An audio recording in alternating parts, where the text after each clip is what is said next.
Welcome. You're back with the Nasty Pastor, and I'm back with another reading, another chapter reading from the Fall of America. I want to welcome you. I want to give you the warmest, the dearest greeting. You feel me? Greeting to you. I thank you. I thank you for viewing. I thank you for even mentioning these readings.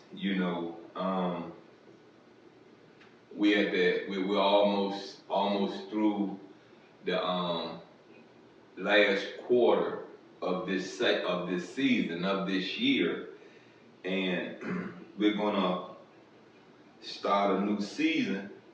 We're gonna start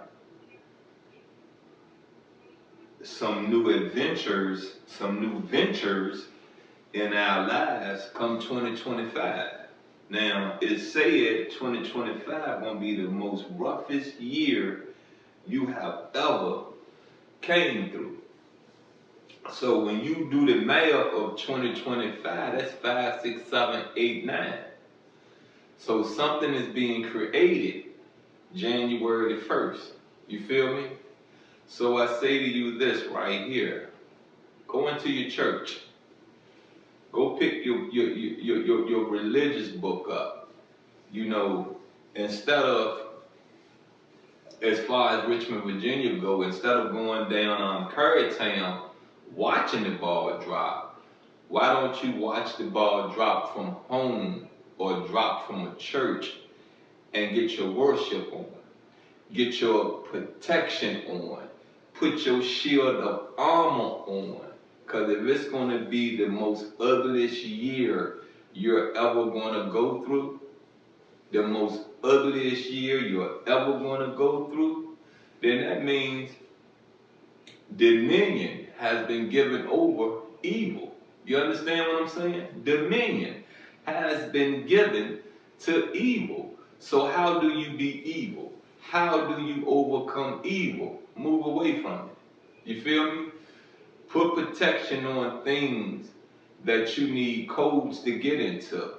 Put protection on things that you need to go into a financial building and handle business. You feel what I'm saying? Put alerts on it. You feel me? Take no for an answer when you realize you've been bamboozled or you have been stolen or things have been stolen from you. Let's dig into our past to remember what's going to go on in our presence. You feel me? It's the same old song, but it's just delivered in a different voice from a different face. Look, I'm going to say it to you again. You with the Nasty Pastor, and I'm back with another reading from the Fall of America. And right now we're on chapter 9. The dead are rising. They seek their own. And I believe this will be considered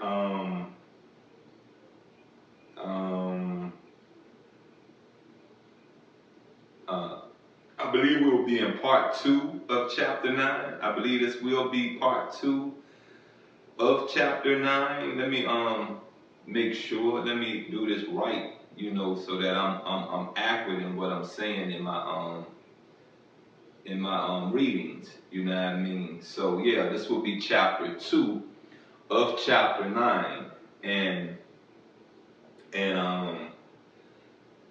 understand,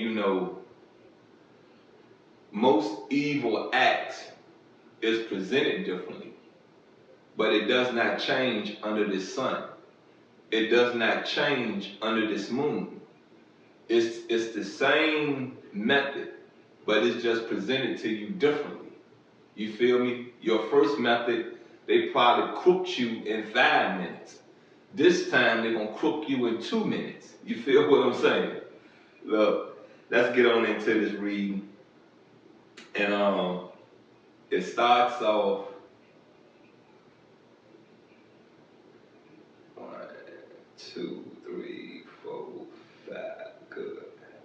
It starts off as saying, You are learning fast that Allah, God, is fast creating in us a new way of thinking.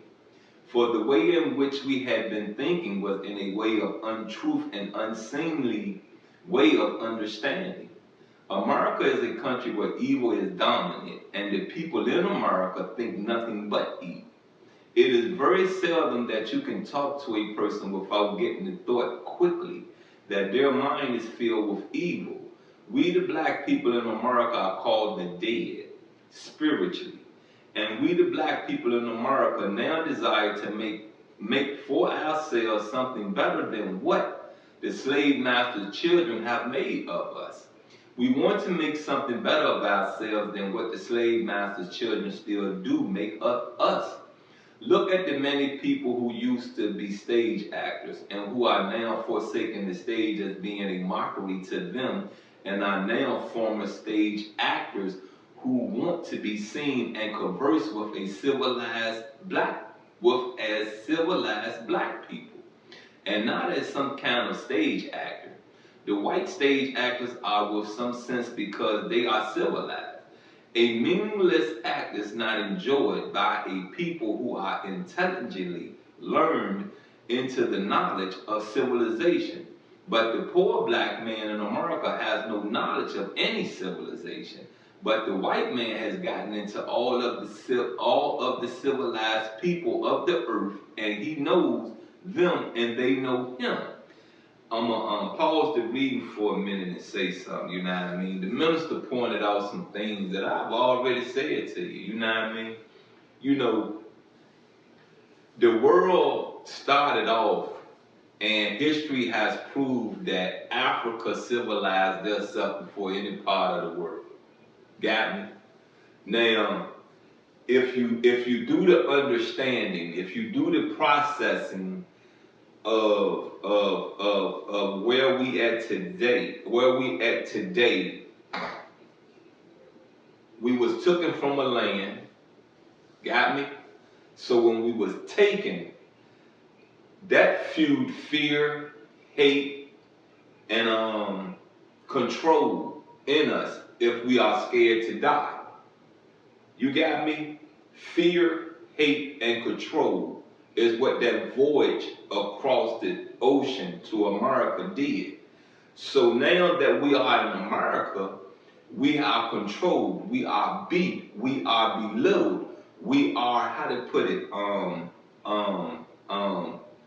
told we are nothing, told we'll never be nothing, made to not be educated. So we was forced into a time of life in America. We was made to seem uncivilized. You feel me? And we lived that life of being uncivilized for so long that when we came up out of slavery, get me? When we came up out of slavery, it was a kill you mentality. It was I'm gonna steal this pie before I go hungry. I'm gonna do this before I go hungry. I'm gonna take this so I can pay my bills. You understand what I mean? Uncivilized. See, back in Kemet before Christ, those were the things that the hoteps was going around getting straight within the kingdom. You're not supposed to steal. You're not supposed to lie. You're not supposed to commit this crime, that crime, this crime, that crime. Okay, that's not a crime right now, but look at the pain and the grief that it is causing this person. You feel what I'm saying? You get what I'm saying? So when you ball all that up in a person, or you ball that all up in a group of people, you get an uncivilized mind, an uncivilized way of thinking. And that's why I said, when is our culture gonna get out of being savages? When are we gonna stop glorifying being a savage? When? When are we gonna do that? When? Let's get back into this reading. This is why now a war between civilizations must take place, because the present ruler, white race, has deceived the whole entire civilized world with their civilization of deceit. The white race was made for the purpose of making mischief. The white race was made for the purpose of deceit. And now that Almighty God has come to make manifest that which has been hidden of the truth, this runs the white man from under his deceitful blanket, which had the white man covered.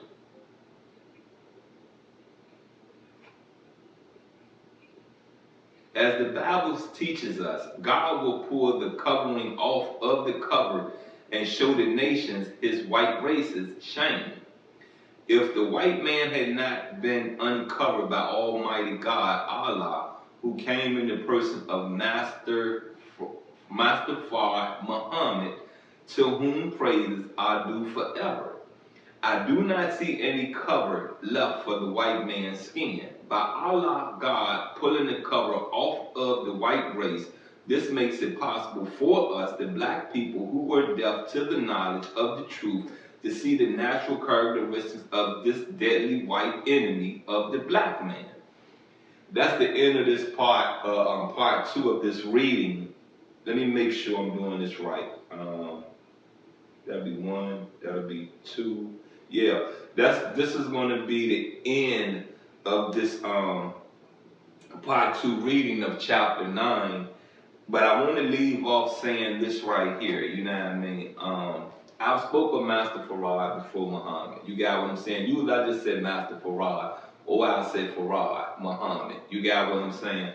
Now, I don't believe that Master Farad Muhammad said to the Muslim community back then, and I think Islam came into America in the 50s, maybe the 40s or the late 20s, somewhere in the early 1900s. It came into America, and I don't believe that he sat there and told the black community that the white man blame this, blame that, when Master Farad looked white himself. Yes, he's a Jew, but when you look at the pigmentation, when you look at the style, the persona of Master Farad Muhammad, that was considered a white man back in the days in America. You feel what I'm saying? That was a white man. You get me? We had this conversation before. My skin color, back in those days, I would have been considered a white man unless you knew my family. You feel me? You get it? You understand it? So I believe that right there is something that when slavery was overcome and the white race back then, you know, was still producing devilish acts, everything was centered on the white community being the devil, because back then the most two primary cultures that was talked about in America was white and black. You feel me? White and black. So to fight and to get your culture to understand something so simple, because at that time the world knew about slavery. The world knew that majority of the black culture, the black race, was enslaved. You feel what I'm saying? Enslaved. I don't care if you was in Europe, you was a slave. I don't care if you was over in Asia. As a black man, you was a slave. You understand what I'm saying? You was a slave. You get it? Now, it's easy because your oppressor is your slave master. You feel what I'm saying? Your slave master, and your slave master was of what? White descendant, pale skinned, right? So it's easy for me to say that white man a devil when you're going out into a cotton field, you picking cotton, getting stuck, getting blisters, getting stuck by thorns, you're bleeding, and they still won't bring you a Band-Aid. You're dying of thirst, and they will beat you with a whip instead of giving you water. It's easy to say that the white man is a devil. You feel me? It's easy, very easy. Anywho, Anyway, you've been with the Nasty Pastor, and before we get out of here, if you're on my YouTube channel and you haven't done it yet, hit that subscribe button. Turn those notifications on. If you're viewing this on my Facebook page, TNP, The Fall of America, hit that follow button if you haven't. Hit them notification buttons if you haven't. Come on, let's do this. Let's really get ahead of the, I'm not gonna say progress. Well, let's get ahead of the progress that the evil that exists on this world, in this world, on this rock, has been producing for the last maybe 20, 30 years. You feel what I'm saying? Let's get ahead of that. Let's make sure that we're able to see it, we're able to walk away from it, and we're not able to be manipulated by it. Look, I love you, and I'm out.